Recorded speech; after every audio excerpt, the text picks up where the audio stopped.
Hello, everyone. This is the 35th episode of the Soccernostalgia Talk Podcast. As always, this is Sean from Los Angeles, and I'm joined by Paul from Shipley in England. We are pleased to have Mr. Davey Naylor back on our podcast. To remind everyone, Mr. Naylor is the administrator of EnglandStats.com. We continue our interview series with Mr. Naylor as we discuss the matches of the England national team during the 1985-86 season. Hello, Davey. Welcome back to you. Always a pleasure. Good afternoon. How are we all? Last time we left off in the summer of 1985 with England ending a season with a tournament in Mexico. England, with Bobby Robson in charge for his fourth season now, had ended a satisfactory season at the top of their World Cup qualifying group, and winning the group appeared of formality at this point. However, the season had been marred with the Bradford Stadium fire and the Heysel disaster. With the European ban in effect now, England's only link with foreign opposition at any level was the national team. This would be a long and memorable season with many stories that any English fan has heard ad nauseum at this point. So let's start this 1985-86 season. The season started on September 11th, 1985 at Wembley in another World Cup qualifier as England took on Romania. So for this match, you have Peter Shilton of Southampton in goal, Gary Michael Stevens of Everton, Kenny Sansom of Arsenal, Mark Wright of Southampton, and Terry Fenwick of Queen's Park Rangers in defense. Terry Butcher was missing for this match. In fact, he'll be missing for the full. So then you have Glenn Hoddle of Tottenham, Brian Robson captaining the side, Manchester United, Peter Reid of Everton starting as Ray Wilkins was missing, Chris Waddle of Tottenham. He'd be replaced by John Barnes of Watford in the 69th minute. We should point out that Chris Waddle in the offseason had joined Tottenham from Newcastle. Mark Hatley of AC Milan and Gary Lineker, who had just joined Everton from Leicester, starting up front. Lineker will be replaced by Tony Woodcock in the 76th minute. Now, I'll quickly go through the Romanian lineup as well.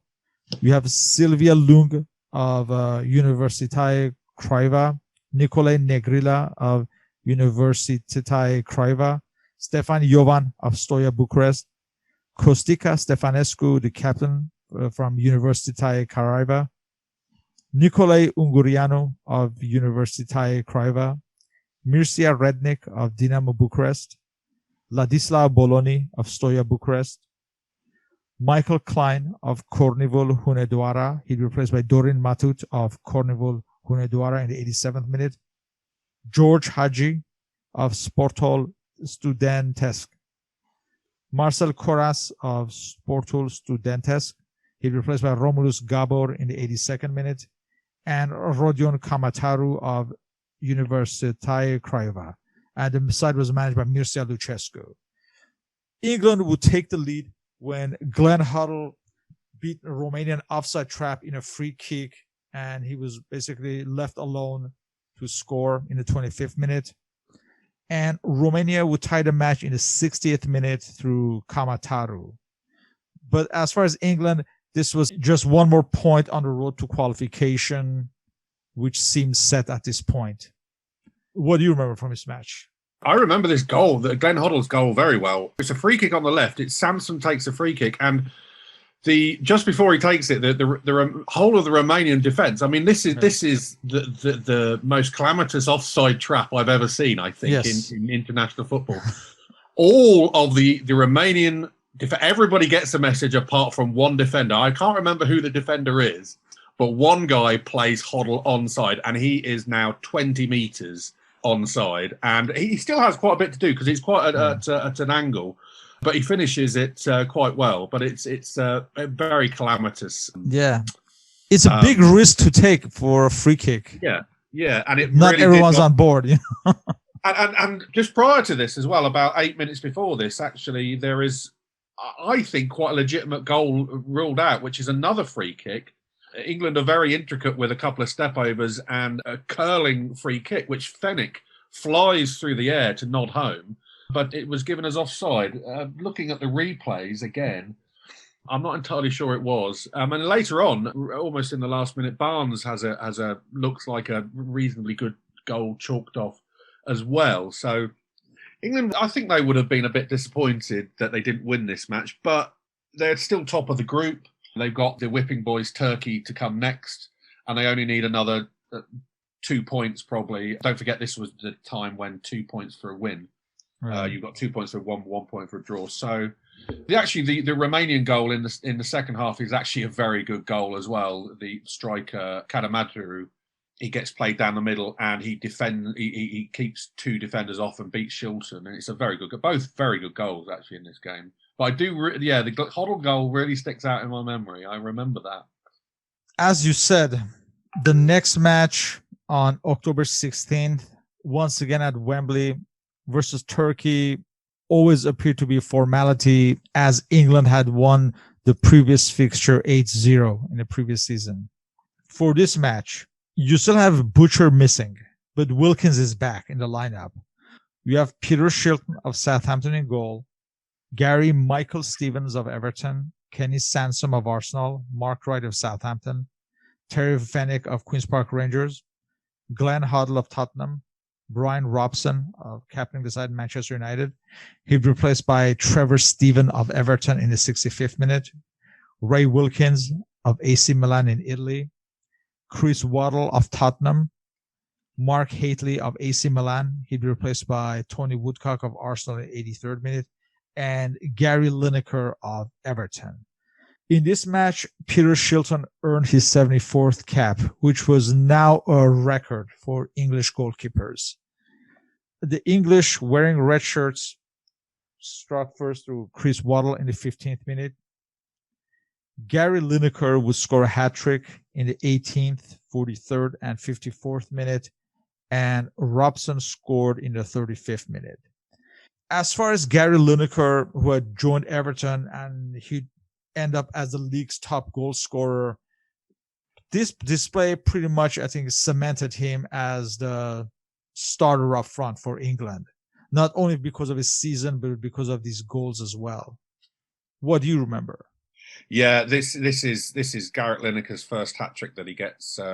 Two of them are almost carbon copies of each other. The second and third one are almost carbon copies, with Kenny Sansom crossing the ball and Lineker and he just getting first to the ball in the 6-yard area, nods in a typical poacher's effort. This Turkish side, I mean, they certainly got a little bit better now, but they were whipping boys, really, to be fair to them. Again, there was another 2 disallowed goals in this game, both when the score was 2-0, first Waddle and then Robson had goals disallowed. Again, not necessarily, I mean, the camera angle is not necessarily on the line, so it's difficult to really tell. But this is a good squad, and this is how England qualified for the 86 World Cup. They now have enough points to get through now. They've now qualified off the end of this game. And yeah, expected 5-0 is probably not as good as their previous games against Turkey, but it's good to see Lineker scoring. This is his 9th cap, and prior to this he's only scored 3 goals before, so now he's doubled his goal tally in one game, which is pretty good. Yeah. So yeah, this is a good work all round, and yeah, I think Turkey end up in the group with just 1 point out of 8 games, so it was pretty, and I can't remember what the goal difference was in the end.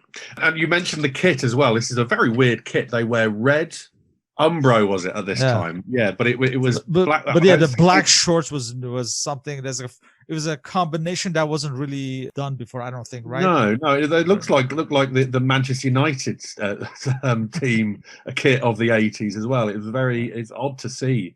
It just looks odd. And watching England play in red and black. But yeah, no, this is a comprehensive win to seal qualification, basically. Paul, you must have been surprised to see Glenn Hoddle start 2 matches in a row. That was a rare event, it seemed like, those days. Yeah, he got pretty well established this season. this is almost the team that started the World Cup as well. I think maybe just Butcher for right, and it's and Beardsley for Hatley. Yeah. I think this is Chris Waddle's first England goal. Very good goal as well. He's a little bit inconsistent still for England, I think, in this season and in the World Cup itself. Obviously, the makings of a good team, and even though this was a routine victory, it's and the expectations were already there for the World Cup that this was becoming quite a strong, settled team, and that they were going to have a reasonable chance. Yes. And Waddle's goal is the opening goal after 14 minutes is rather quite something. He slaloms past two defenders and then beats the keeper at his near post.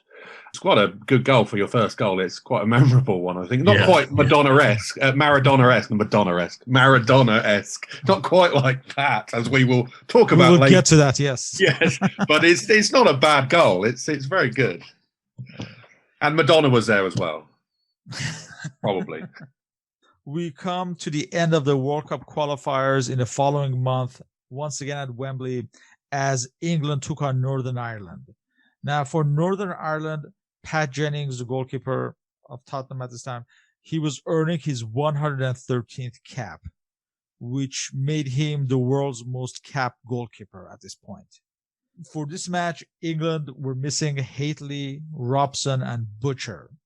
You have Peter Shilton of Southampton in goal, Gary Michael Stevens of Everton, Kenny Sansom of Arsenal, Mark Wright of Southampton, Terry Fenwick of Queen's Park Rangers, Ray Wilkins captaining the side from AC Milan in Italy, Paul Bracewell of Everton playing in his third and final cap for England, all of them in 1985, Glenn Hoddle of Tottenham, Chris Waddle of Tottenham, Kerry Dixon of Chelsea, Gary Lineker of Everton. And I'll quickly go through the Northern Ireland lineup. You have Pat Jennings of Tottenham, Jimmy Nicholl of West Bromwich Albion, Mal Donaghy of Luton Town, John O'Neill of Leicester, Alan McDonald of Queen's Park Rangers, Sammy McIlroy captaining the side from Manchester City, David McCreary of Newcastle, Stephen Penny of Brighton. He'd be replaced by Jerry Armstrong of West Bromwich Albion in the 59th minute, Jimmy Quinn of Blackburn Rovers, Ian Stewart of Newcastle. He'd be replaced by Nigel Worthington of Sheffield Wednesday in the 72nd minute, and Norman Whiteside of Manchester United, the side managed by Billy Bingham. The match ended as a scoreless tie with Pat Jennings in a very good form, and Northern Ireland earned their ticket along with England after this match. Yes, there was some claims. How do I say? It's not quite the Anschluss game of Germany, Austria to deny Algeria in the World Cup. It's not quite like that, but there are claims from Romania mostly in the press that this was a contrived result. But I think that's a bit unfair on Northern Ireland because they did beat Romania twice in this group, and that's really why Romania didn't go to the World Cup this year. And Pat Jennings was on fire on this game, in as you say, in his 113th cap, is it? Yes. He gets all the plaudits basically, and this Northern Ireland side is not a bad side if you look through that team sheet. And England don't put out a bad team. I mean, Paul Bracewell is probably, and Kerry Dixon. I'm surprised Kerry Dixon only gets 8 caps, so this being the 4th of them. But I mean, it's still quite a good side that they put out, even though they know that qualification is assured. They're not putting out any newbies or anything like that. There's no new caps in this team. They don't make any substitutions. And Jennings, it does make several saves, especially at the end of the game. He does keep them in it. And quite rightly, Northern Ireland go to the World Cup that year. Sorry, the following year, yeah. The qualification phase over the new year, 1986, starts with a preparation phase. England take a couple of trips outside of Europe. The first 3 matches were away from home for this preparation phase. On January 29th, 1986, they go to Cairo in Egypt to face the Egyptian national team. I don't remember. Was this their first ever encounter? Would you know that? With Egypt? Yes. Yes, it is. Yes. They've only played them 3 times in total. They would play them in the World Cup. 1990, that's right. The next World Cup, and then they played a friendly in 2010.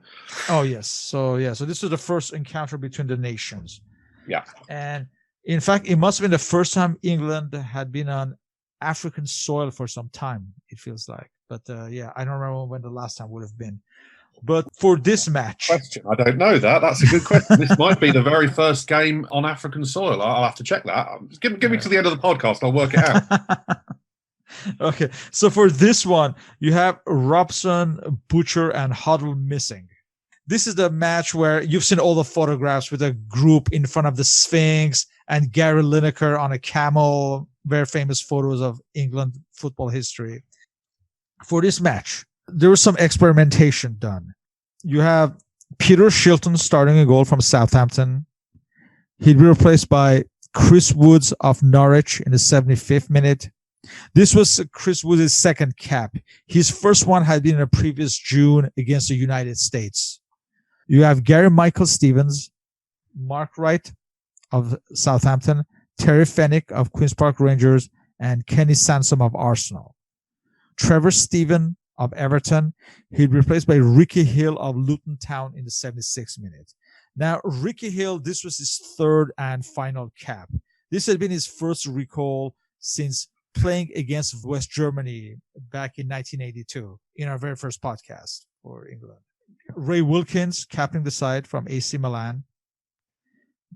Danny Wallace of Southampton starting for the first time for England, only match for England, and only goal for England. And of the famous Wallace trio of brothers, along with Rodney and Ray. Gordon Cowans earned a recall for the England national team. At the time, he was playing at Bari in Italy, along with Paul Rideout. This was his recall since the Australian tour in 1983. So, and we've discussed before, his England career has been very sporadic. So he never really got a consistent run for the national team, but he earned caps until 1990. Then you have Mark Hatley of AC Milan and Gary Lineker of Everton, and he replaced by debutant Peter Beardsley of Newcastle in the 50th minute. The match was a routine win for England. Trevor Steven opened the scoring in the 16th minute. Omar would score an own goal for Egypt in what was supposed to be a back pass. Danny Wallace, we mentioned, he scored his only goal in his only cap for England in the 55th minute. And the recalled Gordon Cowans scored in the 74th minute. There are a couple of debutants and recalls, but none of them, I mean, Wallace, Hill, even Cowans were not called back for the future. And only Peter Beardsley, it seemed like, of the returnees or newcomers would feature in the team after this. I don't remember this match particularly. I have seen it since. I've seen it quite recently. The own goal is rather comical. The Mohamed Omar, unfortunately, yes, he plays a back pass without looking, and the goalkeeper wasn't anywhere near where he was, and the ball just trickles over the line. It's quite comical, really. But this is the draw. I believe for the '86 World Cup was made previous December, or I think late November. I can't quite remember exactly when. And of course, England were drawn with Portugal and Morocco and Poland, and of course, so Egypt, being a very similar style to Morocco in a way that Northern African countries would play their football. By the way, I have just checked this stat. Yes, this is the very first game England have in full international that they play on the continent of Africa. They've only played 9 in their history, and 5 of those have been in South Africa, a friendly and obviously the 2010 World Cup. But this was the first time on the continent of Africa. And yes, this is other than Danny Wallace only cap and only goal, which is actually quite a nice goal. Actually, it marks the Peter Beardsley's first cap, who does become more into the team and ends up going to the World Cup and plays quite a significant part as well of the team after losing, because England, well, we'll get onto this, their first choice midfield team disappears after the first 2 games, but we'll talk about that in a bit, I guess. Next, on February 26th, England traveled to Tel Aviv to face Israel. For this match, England wearing a red kit. You have Peter Shilton of Southampton, replaced by Chris Woods of Norwich in the 81st minute. Gary Michael Stevens of Everton. Alvin Martin of West Ham. This was his first recall since playing against Northern Ireland in the previous February. So the first cap in a year. Terry Butcher back in the side from Ipswich. Kearney Sansom of Arsenal. Ray Wilkins of AC Milan. Glenn Hoddle of Tottenham.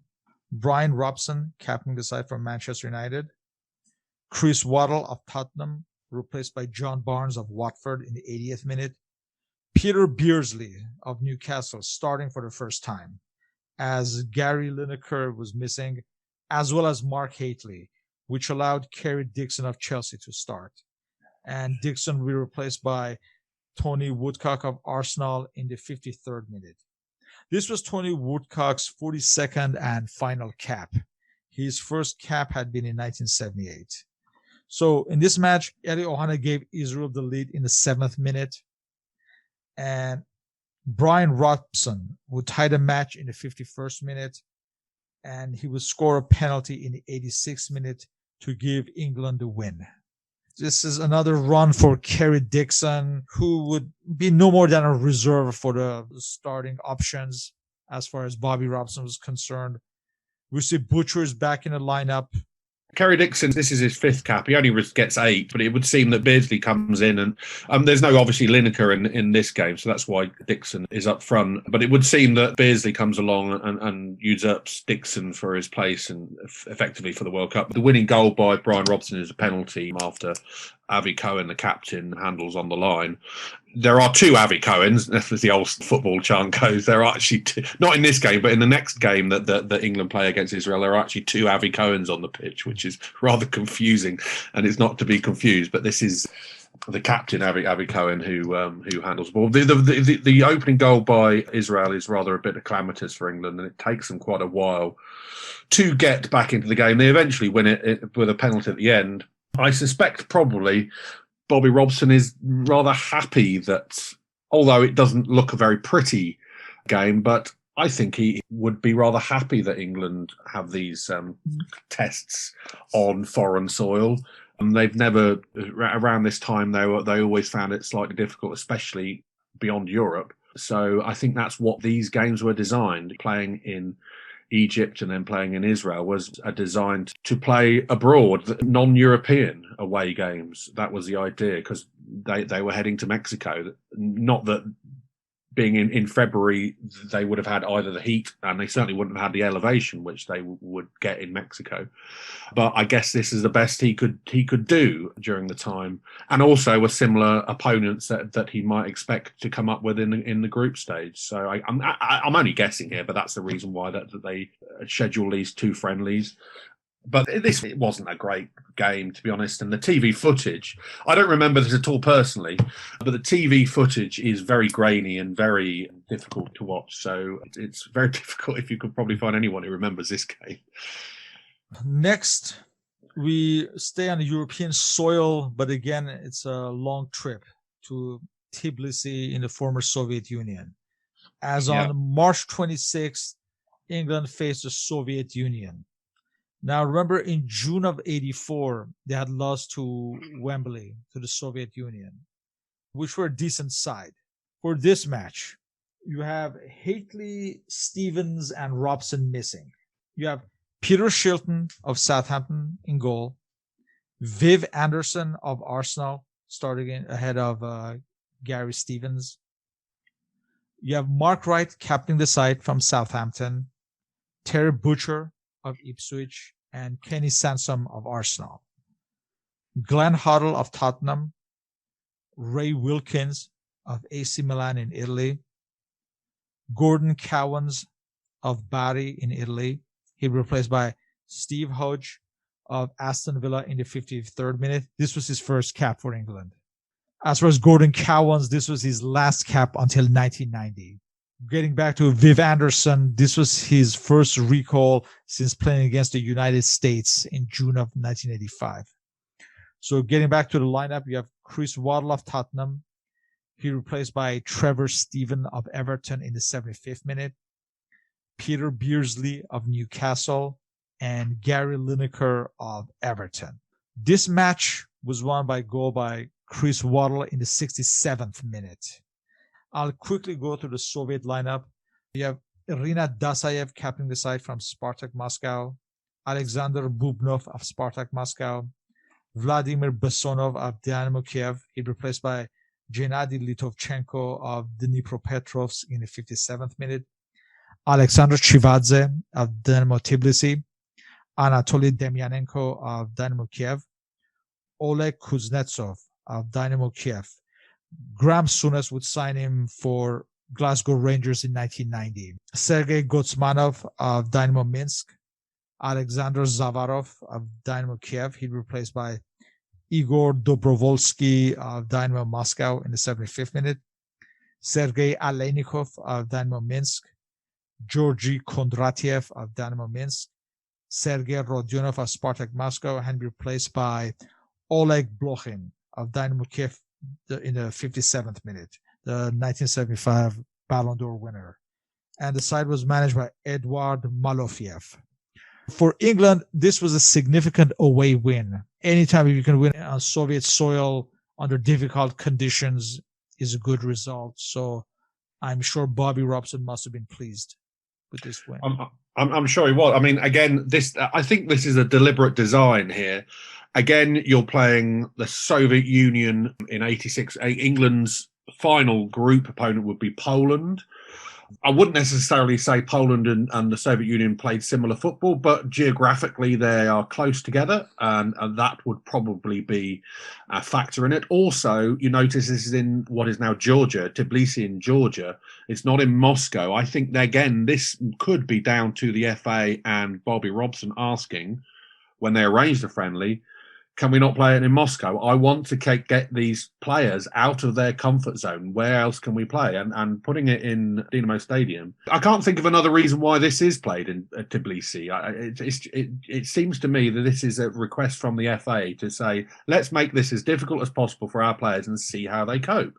And they did admirably well. They won the game. And it's a good Russian side, a good Soviet side that they're up against. And this is, again, another good result on the way to a World Cup. Bobby Robson must be very, very pleased on the long plane ride home. Paul, do you remember if after these friendly wins, if the mood in the English press was positive, or were they cautious as far as England's hopes, or...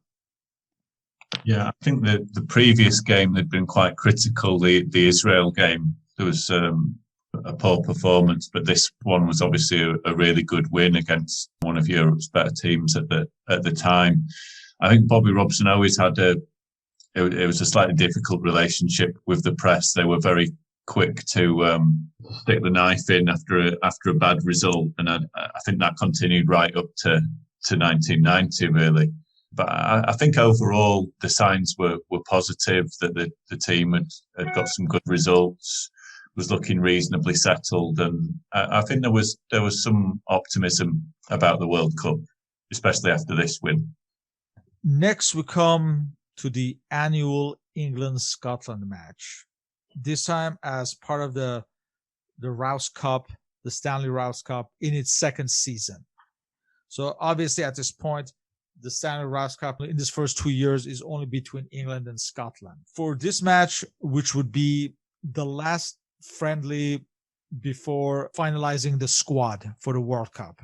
You have a number of recalls, but essentially it's a standard side.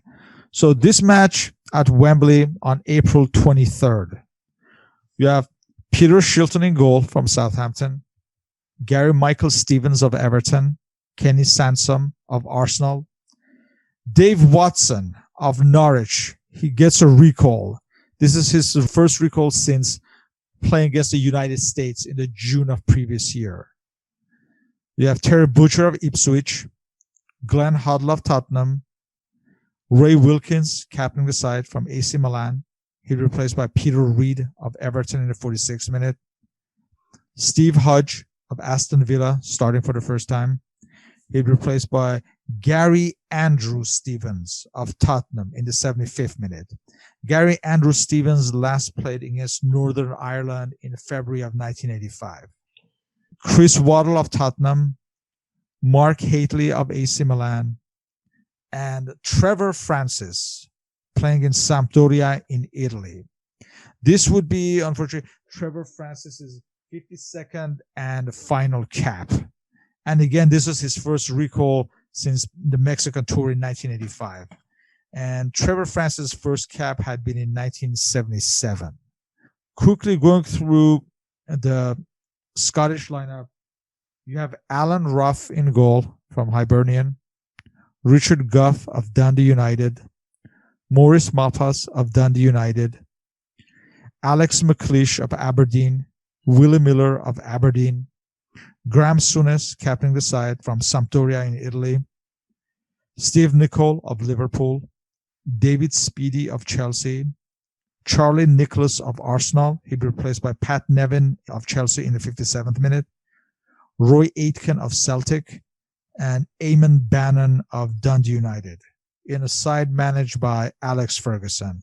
And we all know the story about Jock Stein and his heart attack against Wales in the previous September, which led to Alex Ferguson taking charge for Scotland into the World Cup. So as far as Scotland's absentees, Kenny Dalglish was missing, as well as Alan Hansen, who famously out of favor with Alex Ferguson.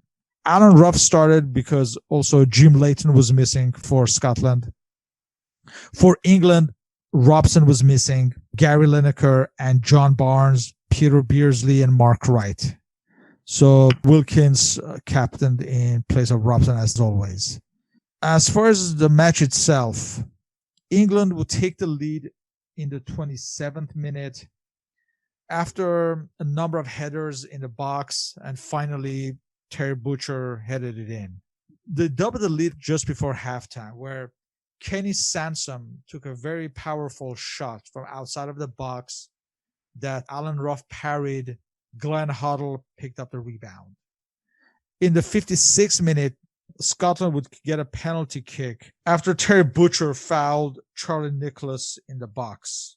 This was another positive win as far as England. I mean, yeah, there was a typical physical play as you would expect between any England-Scotland match, but it set England in a positive course ahead of the World Cup.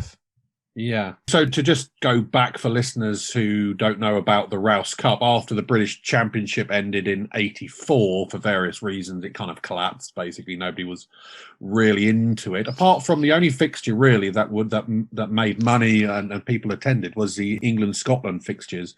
And for numerous years, they kept it going under the guise of what's called the Rouse Cup. For 2 years, they just played each other, and then they started inviting South American opposition. This is the last of the years where they just played one match.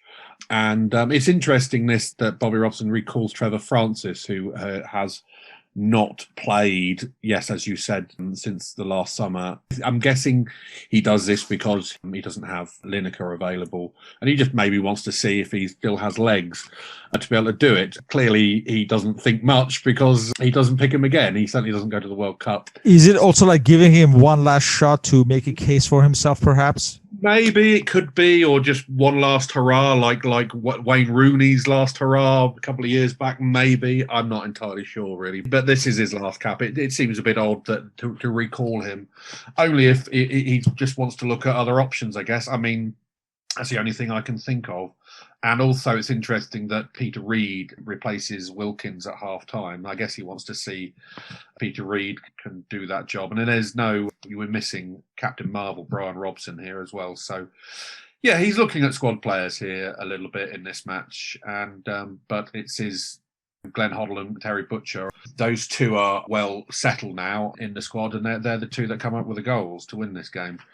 And we should point out that Stanley Rouse himself passed away that year, July 18th. So this was the last one while he himself was alive. Right. I didn't know that. That's interesting. With that, we come to the final 22 for the World Cup, with the preparation phase over. The final England 22 for the World Cup is as follows. At number 1, Peter Shilton, Southampton in goal. Gary Stevens, number 2, Everton. Number 3, Kenny Sansom. Number 4, Glenn Hoddle, Tottenham. Number 5, Alvin Martin of West Ham. Number 6, Terry Butcher of Ipswich. Number 7 and captain Brian Robson of Man United. Number 8, Ray Wilkins of AC Milan in Italy. Number 9, Mark Hatley of AC Milan in Italy. Number 10, Gary Lineker of Everton. Number 11, Chris Waddle of Tottenham. Number 12, Viv Anderson of Arsenal. Number 13, Chris Woods of Norwich on his way to Glasgow Rangers. Number 14, Terry Fennick of Queen's Park Rangers. Number 15, Gary Andrew Stevens of Tottenham. Number 16, Peter Reid of Everton. Number 17, Trevor Steven of Everton. Number 18, Steve Hodge of Aston Villa. Number 19, John Barnes of Watford. Number 20, Peter Beardsley of Newcastle. Number 21, Kerry Dixon of Chelsea. And number 22, Gary Bailey of Man United. So not any surprises, it seems like. Very much what you would expect as far as the starters and reserves. What do you think of this final 22? Anyone you wish would have made it that you think was overlooked? I don't think so. I mean, I think the standard, right? Yeah. Yeah. I mean, I don't think there was any big surprises of people being omitted. Certainly not on the scale of maybe Gascoigne missing out on the 98 World Cup.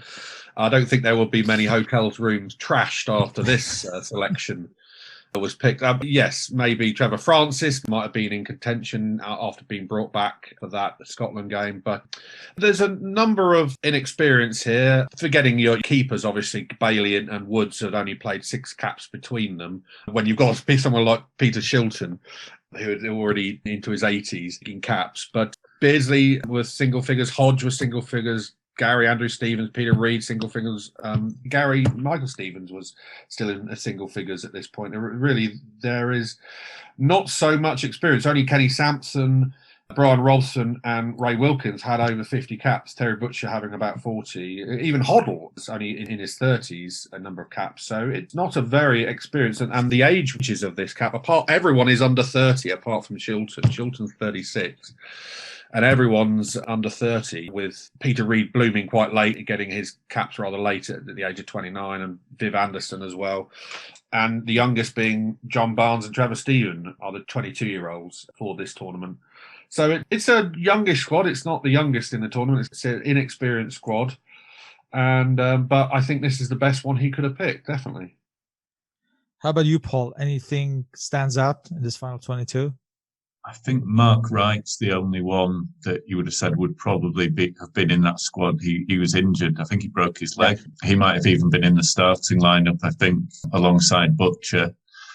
Maybe Paul Bracewell, who also had some injury problems, but also had a couple of really good seasons with Everton. But I think, as Davey says, there certainly wasn't any big controversy about anyone being left out of this squad. Yeah, I think you're right about Mark Wright there. Alvin Martin, I think, is promoted to number 5. I think Mark Wright, if he'd have been fit, he would have had a number 5 shirt, and Alvin Martin probably would have gone down the pecking order. Maybe one of the Stevens might not have made it, or maybe even Alvin Martin himself wouldn't have made it, but into the final 22 if he hadn't have broken his leg. But yeah, apart from that, and of course these are most of the players are from the first division teams like Everton, who recently won the first division title. You've got quite a few Tottenham players, only one Manchester United player, Brian Robson, Arsenal, a couple of Arsenal players, Southampton, 2 Milan players, Wilkins and Hatley, and a few Everton, 4 Everton players. So it's quite a good distribution amongst the first division. The preparations would consist of 2 official matches, and there's one against South Korea that is unofficial. On May 14th, I'm not sure why it's considered unofficial, but on May 14th, England took on South Korea at Denver, Colorado in the United States. For this match, Peter Shilton, starting goal, Southampton. Chris Woods, replacement of Norwich in the 46th minute. Viv Anderson of Arsenal. Terry Fenwick of Queen's Park Rangers, replaced by Alvin Martin of West Ham. Terry Butcher of Ipswich. Kenny Sansom of Arsenal. Chris Waddle of Tottenham, replaced by John Barnes of Watford. Glenn Hoddle of Tottenham. Ray Wilkins of AC Milan, replaced by Steve Hodge of Aston Villa in the 46th minute. Brian Robson, captaining the side, Manchester United, replaced by Trevor Stephen of Everton in the 46th minute. Peter Beardsley of Newcastle, replaced by Kerry Dixon of Chelsea, and Mark Hatley of AC Milan. For this match, England won 4-1. Mark Hatley scored in the 37th minute. Brian Robson in the 41st. Kerry Dixon scored in the 61st and 88th minute. And Deuk Soo Kang scored for South Korea in the 83rd minute. I have not found any footage from this match, but I do have it on record as an unofficial match. I've not been able to find that much footage of this game either, so I can't really comment on this game. My England stats is we are working on the unofficial section of our site, but because it's so difficult to research, because there's very little information about it, it's not complete yet, so we've not published it yet. But as soon as we do, as soon as we get, because there's lots and lots of unofficial games, so yeah, we don't have too much information about this game, but it does seem to be quite an anomaly that doesn't. It certainly wasn't official. I don't know why it's not an official match. Right. Because South Korea did qualify for the. Yes, that's what I'm surprised. Yeah. So 3 days later, on May 17th, at the Los Angeles Memorial Coliseum, which was the unofficial home of the Mexican national team for their friendly matches. That's a whole his story in itself. Yeah. And so Mexico, quote unquote, hosted England at this match. For this match against the World Cup hosts, you have Peter Shilton of Southampton in goal, Viv Anderson of Arsenal, Kenny Sansom of Arsenal, Glenn Hoddle of Tottenham, Terry Fenwick, Queen's Park Rangers, Terry Butcher of Ipswich, Brian Robson, captaining the side, Manchester United, replaced by Gary Andrew Stevens of Tottenham in the 71st minute, Ray Wilkins of AC Milan in Italy, he replaced by Trevor Stephen of Everton in the 80th minute, Mark Hatley of AC Milan, he'd replaced by Kerry Dixon of Chelsea, 71st minute. Peter Beardsley of Newcastle. Chris Waddle of Tottenham, he'd be replaced by John Barnes of Watford, 71st minute. This match, England surprisingly inflicted a heavy loss to Mexico. Mark Hatley scored with 2 headers in the 22nd minute and the 31st minute. The first one was so quick that the live camera actually missed it. There you had to check the replays to see the goal, where I believe a cross, I think it was from Sansom, who crossed from the left, and Mark Hatley just took a diving header. And he scored another header in the 31st minute, this time from a cross from the right, I believe from Beardsley, if I'm not mistaken. And Beardsley himself scored the 3rd goal in the 38th minute. I have had reports that this 3rd goal was clearly offside, but that'll have to be checked further. Again, this was a good positive win for England against the World Cup hosts just weeks before their first match. So it would seem. What do you remember from this? Not much at all, to be honest. I don't remember this game. I don't remember the two friendlies, this game and the next one as well. I think because they were on so late, I would have only been 13 and probably only been allowed to stay up. Right. I forgot about the hours difference. Yeah. Of course, they would be in the evening back here in the UK, so I very much doubt that they would have been live on TV till probably well into the evening. So I have very little information about this. Well, I certainly have no recollection of these 2 friendly games. I don't even know if they were on telly, to tell you the truth, on the TV. But I certainly can tell you a bit about what happened. It was a routine, really good win, and they did kind of like do it in style, really. I mean, Mexico are a good team, and they do get to the second round of the World Cup. They're not a pushover hosts. This is a good team, so a 3-0 win against the hosts is pretty good, even though it's and being in LA, I mean, it's like a second home to the Mexican team. Well, they've been using it as a second home, as you said. So I think it's a commendable victory. And again, I think Bobby Robson is more than happy about his World Cup preparation. Yeah. They've all seemed to be going swimmingly so far. Surprisingly, Mark Hatley didn't carry this form into the World Cup. Was this the game that Brian Robson, was he injured in this game? To the next one. I've got a news report here about Robson says he felt a shoulder spasm.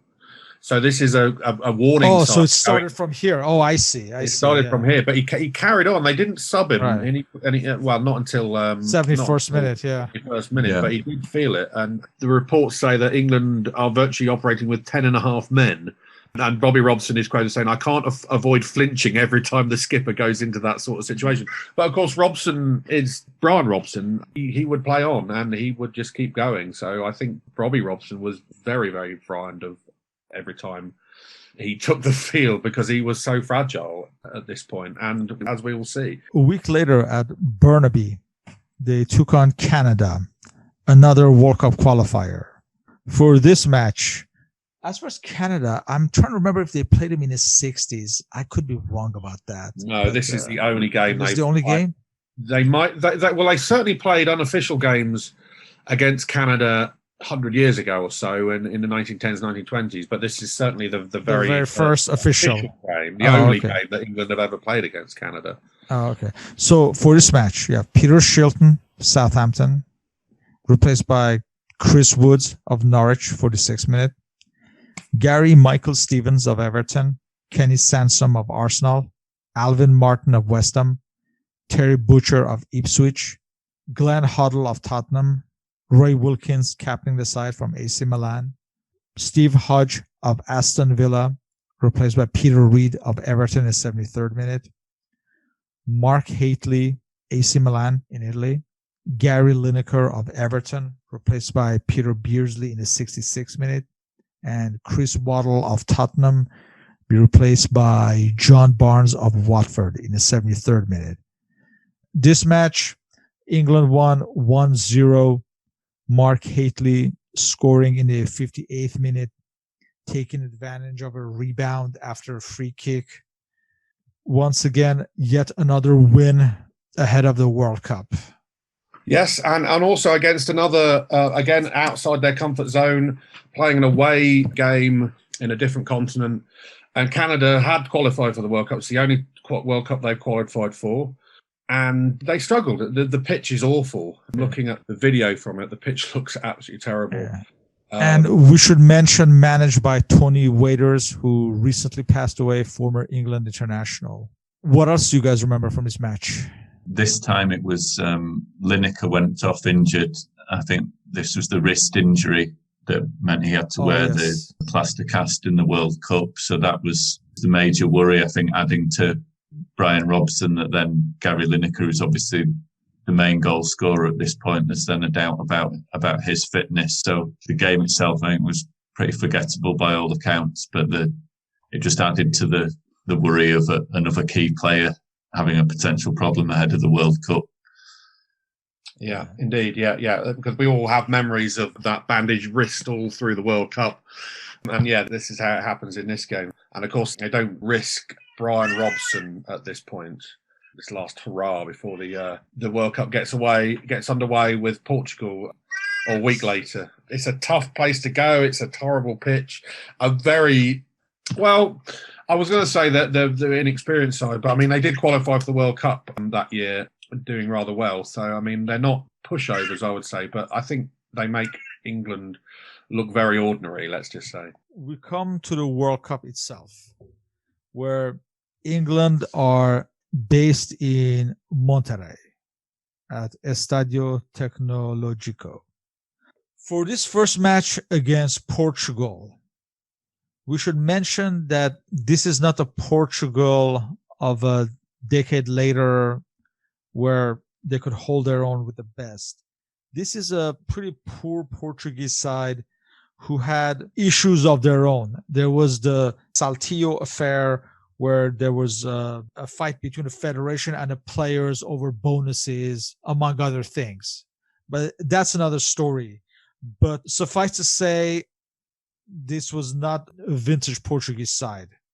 The side was in fact managed by José Torres, one of the 1966 heroes for the England World Cup.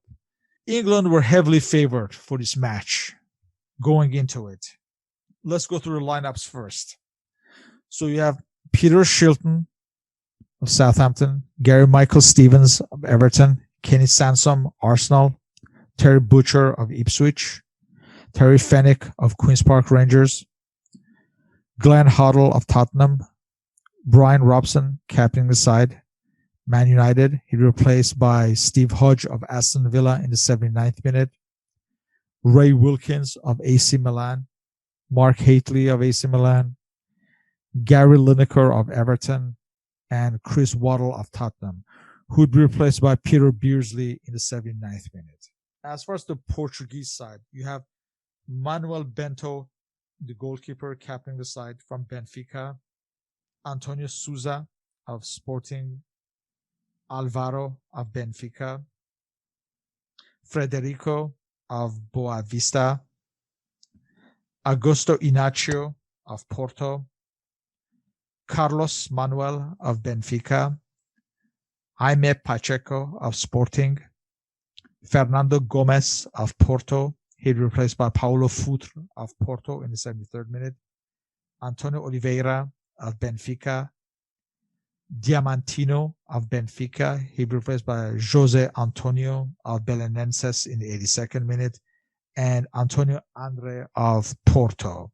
For this match that England were favored to win, Portuguese won through a strike by Carlos Manuel, who was left unattended in the far post by a diagonal pass in the 76th minute. And surprisingly, they won this match.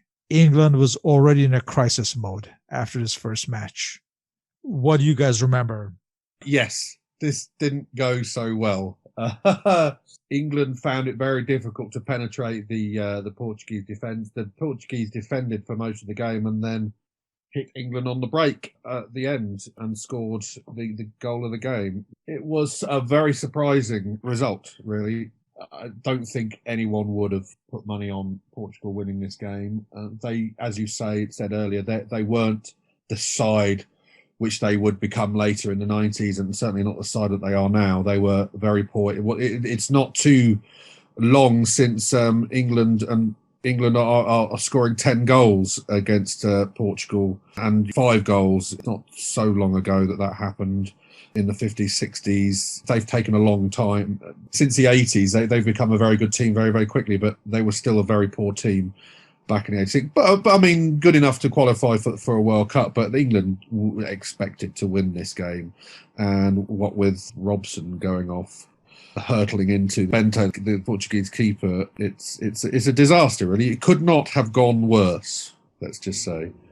The next match would be a couple of days later on June 6th at Montreal. And of course, it did get worse. Yes. Against Morocco. In a scoreless tie that is always remembered for Ray Wilkins' throwing the match ball at the referee after being booked. So, but before we get to that, let's go through the lineup. You have Peter Shilton, Gary Michael Stevens, Kenny Sansom, Terry Fenwick, Terry Butcher, Glenn Hoddle, Brian Robson captaining the side. He'd be replaced by Steve Hodge in the 42nd minute because of a dislocated shoulder, and he was out of the World Cup right there.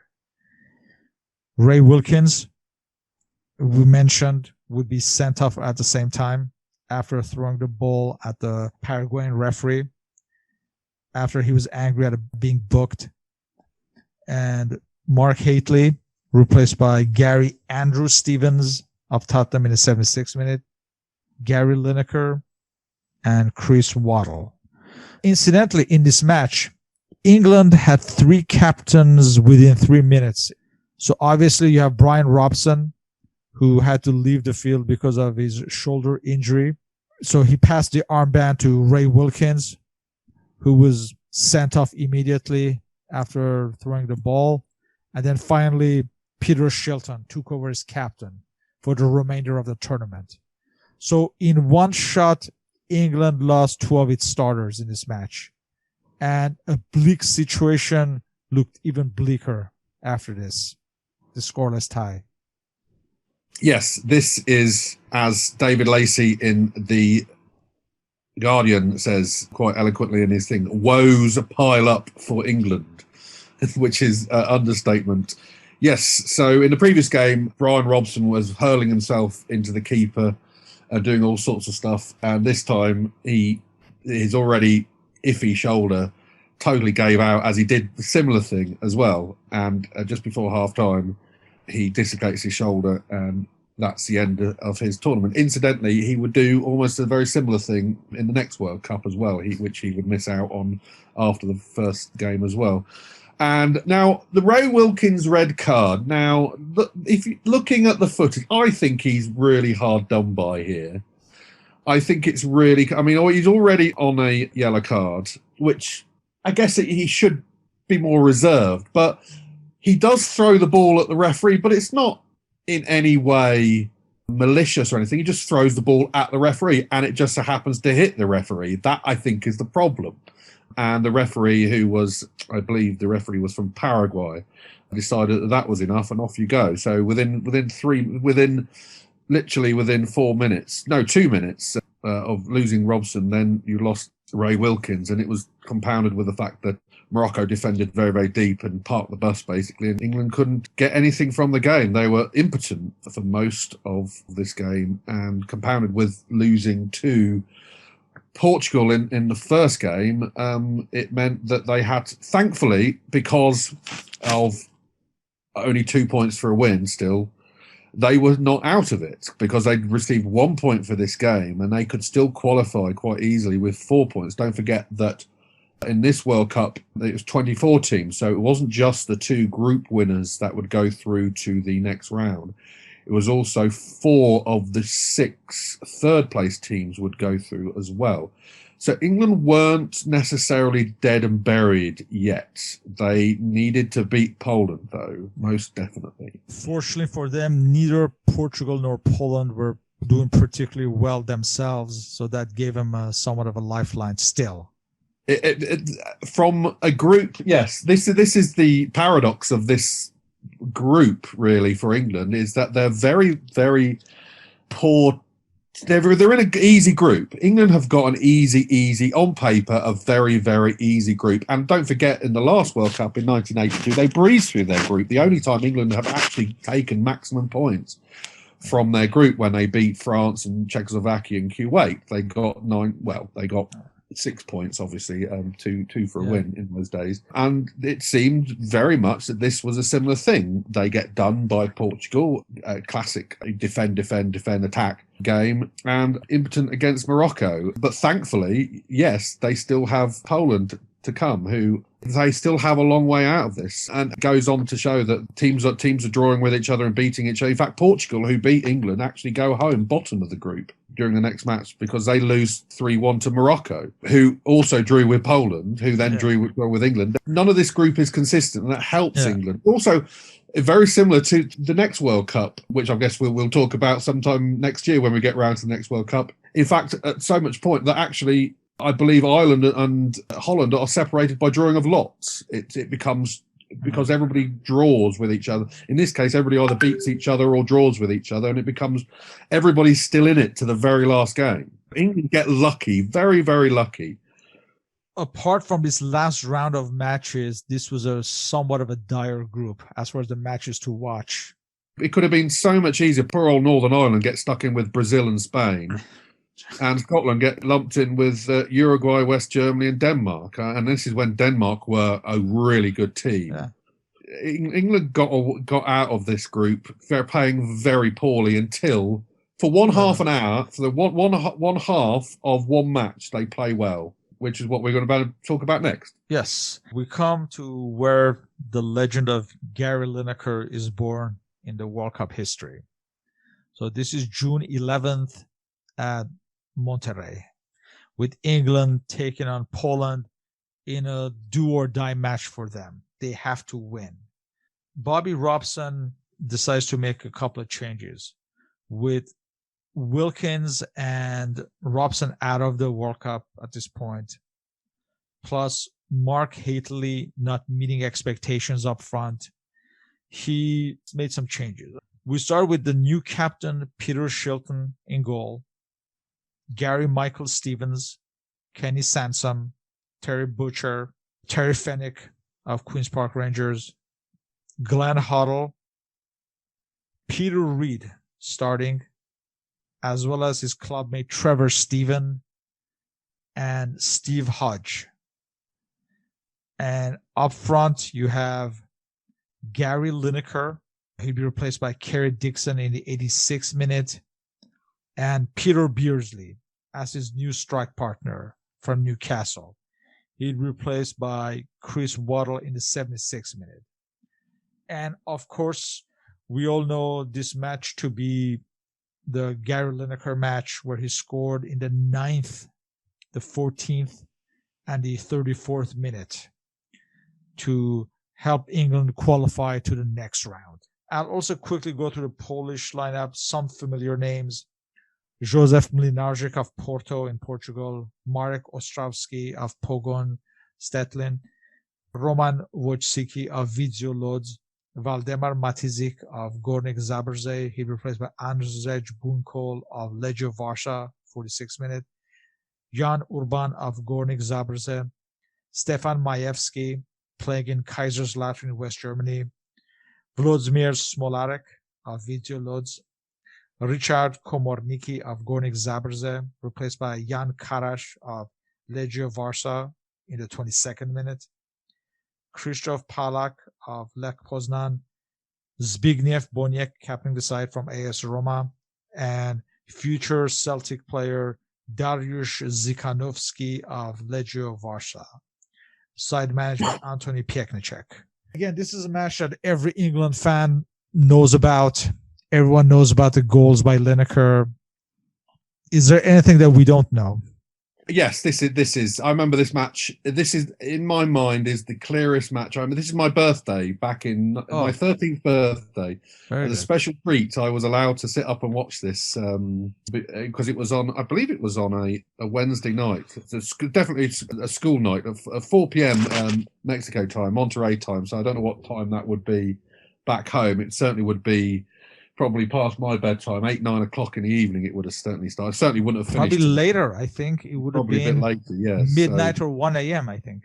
Yeah, so I was allowed to stay up and watch this one on my the 13th birthday. And yes, the turnaround is complete with Lineker's hat trick. I can visualize all three goals without watching it.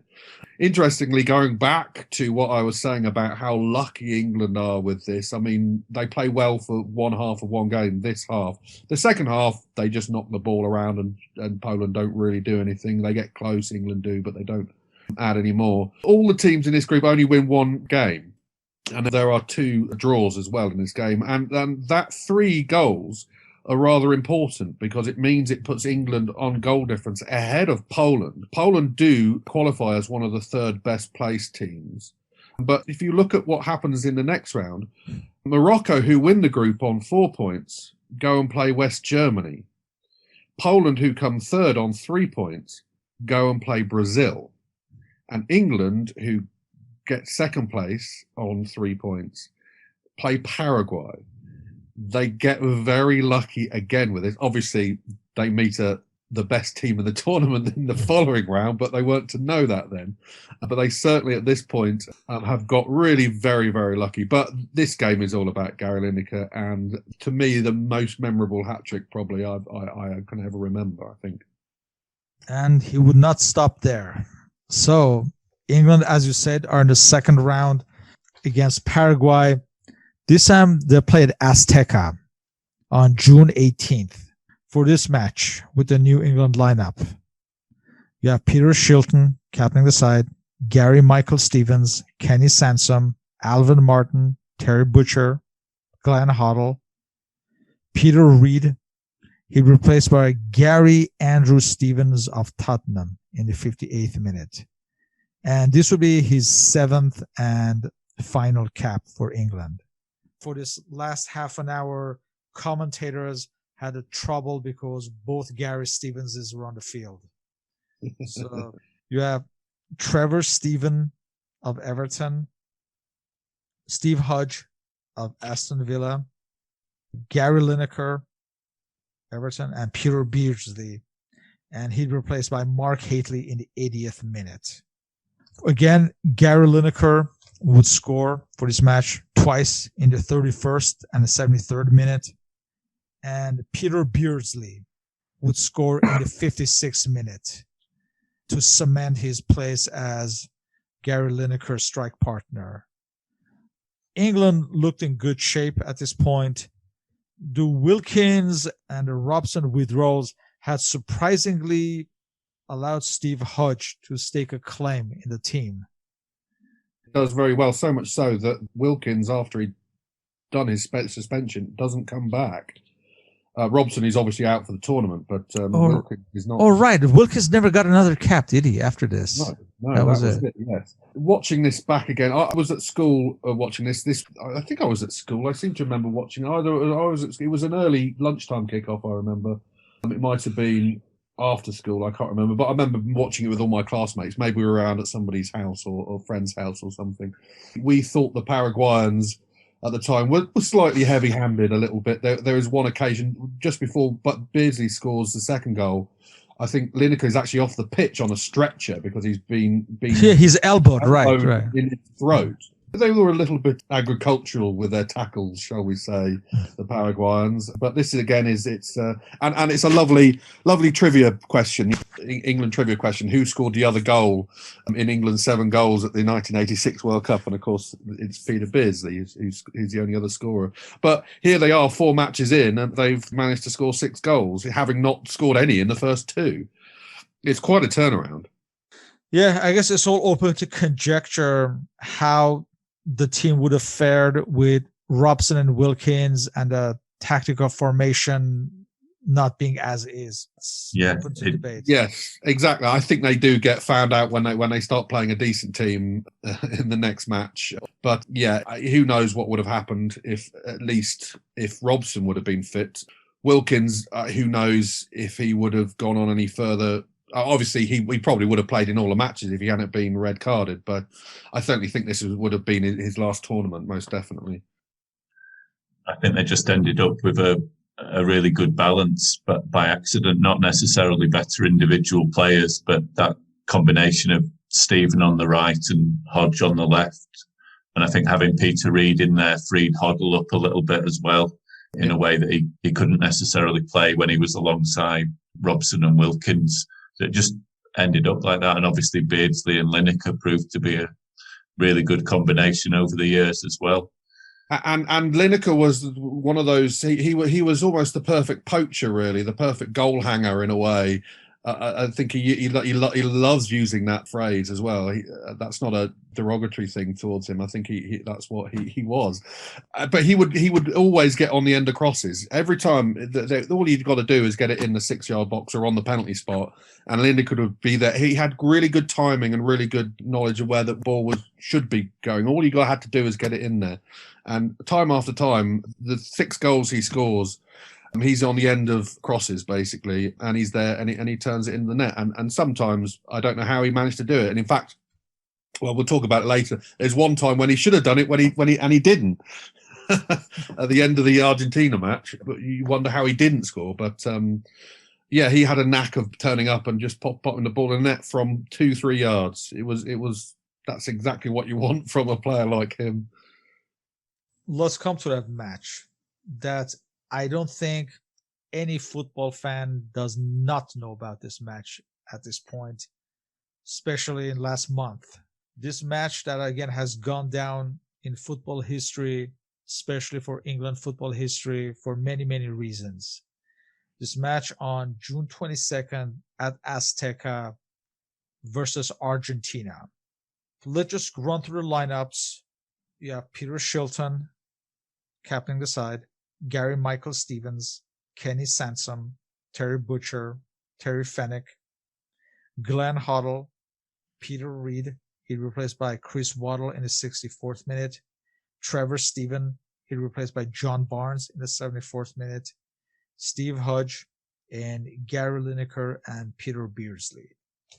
For Argentina, you have Neri Pumpido of River Plate, Sergio Batista of Argentinos Juniors, Jose Luis Brown of Deportivo Español, Jose Cusifio of Vélez Sarsfield, Oscar Ruggeri of River Plate, Julio Olarticochea of Boca Juniors, Jorge Burruchaga of Nantes in France. He's replaced by Carlos Tapia of Boca Juniors in the 75th minute. Hector Enrique of River Plate. Ricardo Giuisti of Independiente. Jorge Valdano of Real Madrid in Spain. And, of course, captaining the side, Diego Armando Maradona of Napoli in Italy. Side managed by Carlos Bilardo. As far as England players, Alvin Martin would only get one final cap after this against Sweden the following season. Terry Fenwick, his next and final cap would be 1988 in Israel. As far as the match, we know the hand of God goal in the 51st minute, followed by perhaps the best goal ever in the World Cup a few minutes later in the 54th minute, both by Maradona. And Gary Lineker heading in the 80th minute from John Barnes's cross from the left side. I don't think there's anything we don't know about this match at this point. I know. It's one of the most. It's one of the most memorable games ever in any World Cup, in any international football game, and yeah. What can we add to this? I did think one thing I will add is that I have mentioned about Gary Lineker almost equalising. It's the fact that it's almost difficult to see how he doesn't score with his head. From again, John Barnes changes the game when he comes on in the 75th minute. He provides the cross for Lineker to get one back in the 81st minute, and they nearly equalise. And that would have, if it had gone into extra time, I don't know. Oh, imagine another 30 minutes of that. My mouth watering at that possibility that could have happened. But it was interesting after the sad death of Maradona earlier this year that the referee. I saw an article that he'd piped up and said it's from Tunisia. Ali Benassor. Yeah, he said something rather interesting. I thought he said because he marvelled at Maradona's genius, and he was sort of player but he knew that he could be a little bit tricky.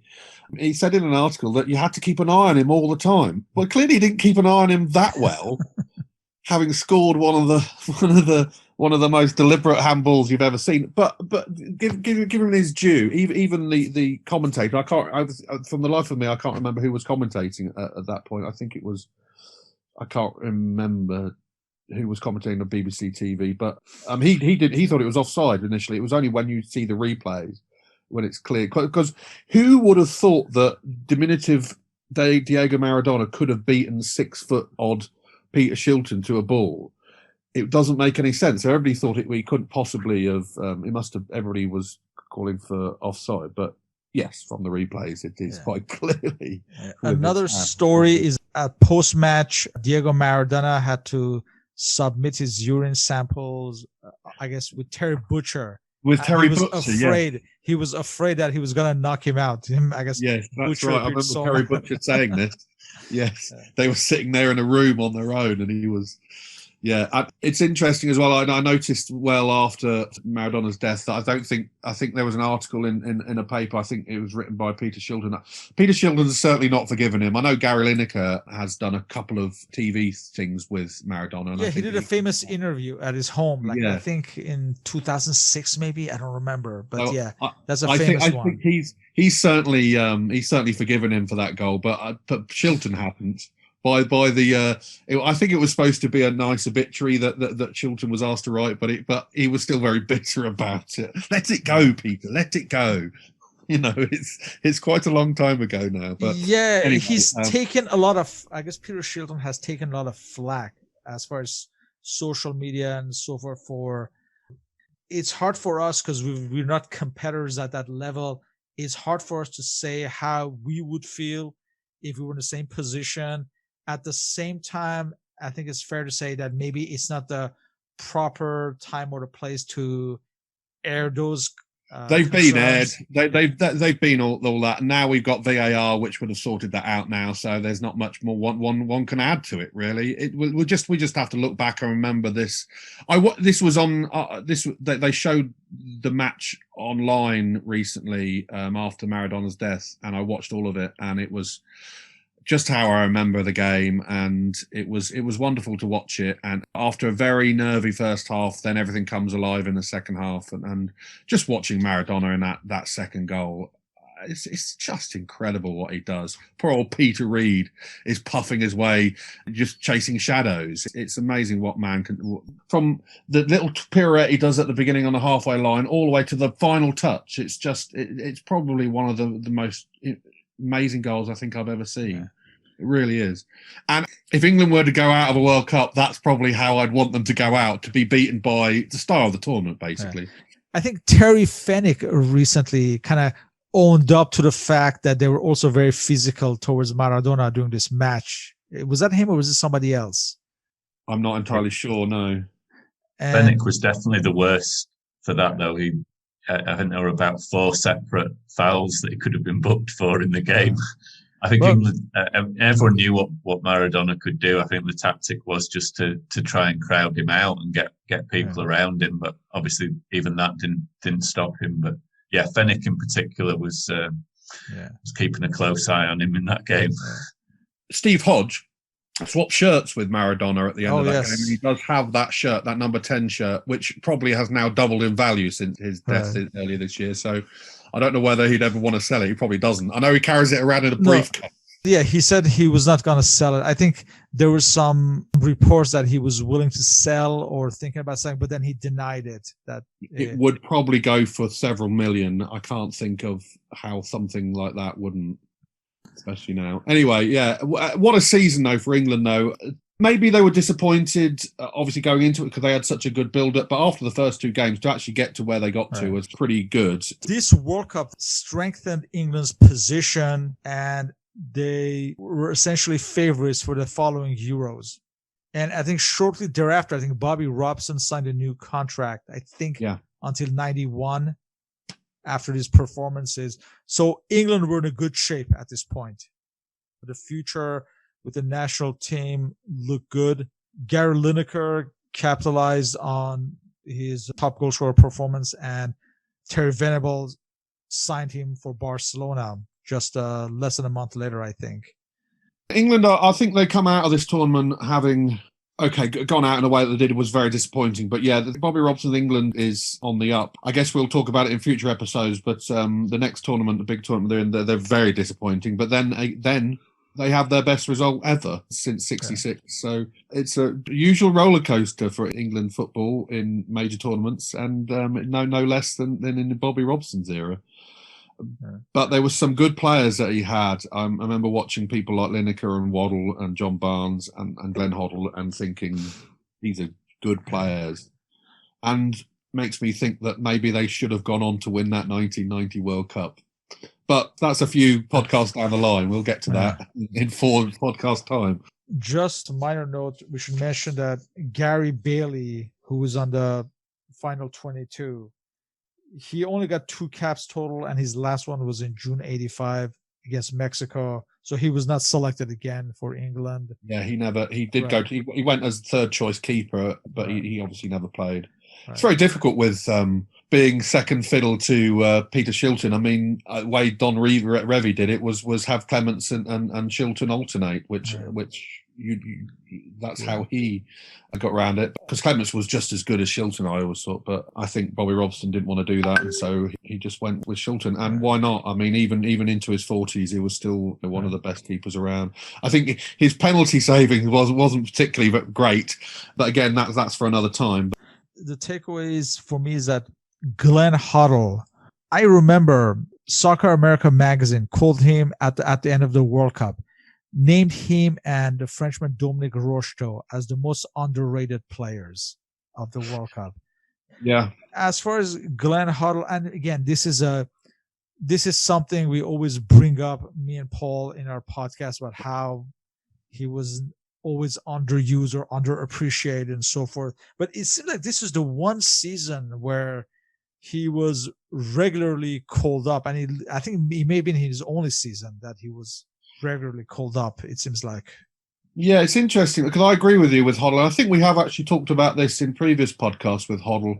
I don't know whether it was his attitude or I don't know, but he wasn't. He was very underused, but he could blow hot and cold as well. He certainly had talent, and he was one of the most gifted footballers that England have ever produced. But for some reason, he didn't always have the big match mentality, nor did he could go through some very average performances as well, and then just spark and create one instance which led to a goal or score a goal himself. So I could see why managers maybe didn't quite trust him as much as they should have done. He's so woefully number of caps that he ended up winning. He should have won a lot more. Hoddle did. I think he only won 53 caps, which is criminal, really, for someone with his talent. I mean, he should have been way up there with some of the best there. But I don't know. I don't know, really. I guess, and it's interesting that I think how Hoddle had, when he became England manager, he had a similar problem with Gascoigne as well. And but I think we've talked about that before as well on previous podcasts as well. It's an interesting how that dynamic goes. Of all the seasons that we've covered so far, this is my favourite. And I think it is my favourite World Cup as well, the 86 World Cup, although 90 is close behind. Because this is really the first time that I, as a schoolboy, really got into watching England football, and especially watching that England-Portugal game. I think that's the one that burns in my memory the brightest. So this is when I really started following England football, and I got crazily into it. I built a website based on the statistics of it. So yes, but I think this was the kernel of that. Watching this season, watching that World Cup, and watching people like Lineker and Robson and Shilton do their stuff, and the excitement of international football, international tournaments as well, and not just England, but also watching all those other stars. You know, the West Germanys, the Denmarks, the Argentinas, those great teams. There's so many classic matches in this. The semi-finals of the 86 World Cup are classics as well. So it's not just England. It's I kind of fell in love with the England football and World Cups at this point. So, Paul, what do you remember? Yeah, I think on that, the going back to the knockout format worked much better. 82, although England did well, it just didn't. Having a second group stage took a bit of the excitement out of it. I think I remember feeling a lot differently about this quarter final, for example, than the second group games in 1982. Bobby Robson's teams were always good, solid teams. I think, especially looking back, it's just a shame that they couldn't have found room for Waddle and Barnes and Hoddle and Brian Robson at his peak, that they had some really talented players, and they never quite, maybe Waddle a bit more later on, Barnes a little bit more later on, but they never really integrated or found a system. And I think Bobby Robson always stuck more or less to 4-4-2. And I think looking back, maybe a different manager or at a different time. I mean, it wasn't just Bobby Robson. That was the way English football was played at the time. And I think it's just a shame to think that maybe those players didn't ever quite reach their potential. I mean, especially with Lineker up front, they could have, had a really strong team. I mean, they did have a strong team, but especially 1988 was such a disappointing tournament that you feel that some of those players just never reached their full potential playing for England. which is a shame. But Beardsley and Lineker was obviously a big plus, having that combination, and that would continue. The defence was always pretty solid. Shilton was still doing a good job. I think they maybe needed to look at other options a little bit sooner. As Davey says, the whole tournament was very exciting. The France-Brazil game, of course, always sticks in my memory, as well as this one. I think as much as people were disappointed by Maradona's handball, the second goal, I think any football fan would just acknowledge what an incredible moment that was, to see the best player in the world at the peak of his powers scoring a goal like that. It's just a shame it was against England. But as a football fan, it was a privilege really to see him in that tournament as a whole. And that's my main memory of seeing him as a footballer at his peak in this tournament, I would say. All in all, a satisfactory season for England and a new global hero to look upon as far as England. This is another thing about football then and football today. I would be surprised if outside of England, many people had heard of Gary Lineker. And it took him like this type of a display to be a global superstar. But obviously today, going into a tournament, everyone would know everything about all the players around the world. So it just shows around this time also the power of the World Cup as far as making stars of relative unknowns as far as the global stage. That's another aspect of the World Cup that was magical. Apart from Lineker, also Beardsley benefited from this World Cup as far as his future, which would lead to Liverpool, etc. Obviously, players from other teams as well, other nations, again, which makes it memorable as 13-year-olds watching the game for us. Looking forward to the following seasons.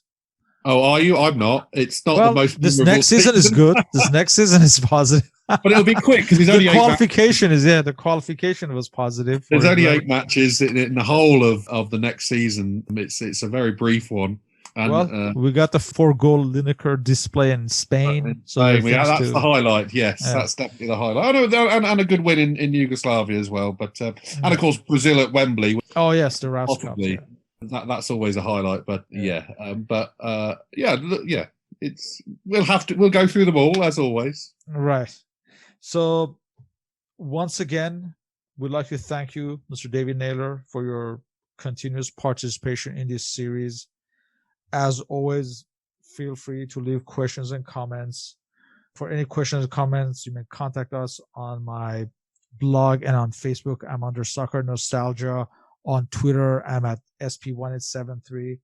Mr. Paul Whittle, you can contact him on his blog, The 1888 Letter, or on Twitter at 1888 Letter. You may also follow the podcast on Spotify under Soccer Nostalgia Talk Podcast.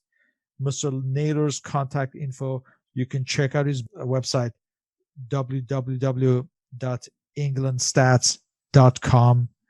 And you can also contact him, support@englandstats.com. Again, all this information is on the blog and the Spotify link. Davey, once again, thank you. Always a pleasure. Thank you, guys. Always a pleasure. Yeah. And just like to wish everybody, you and everybody listening, a very Merry Christmas, Happy New Year. Wherever you are, whatever lockdown you're in, whatever tier you're in, let's hope 2021 is a better year than 2020. Yes, Here's thank you. That. Yep. Yes. Thanks again, and we'll see you in the new year. Thank you. Bye.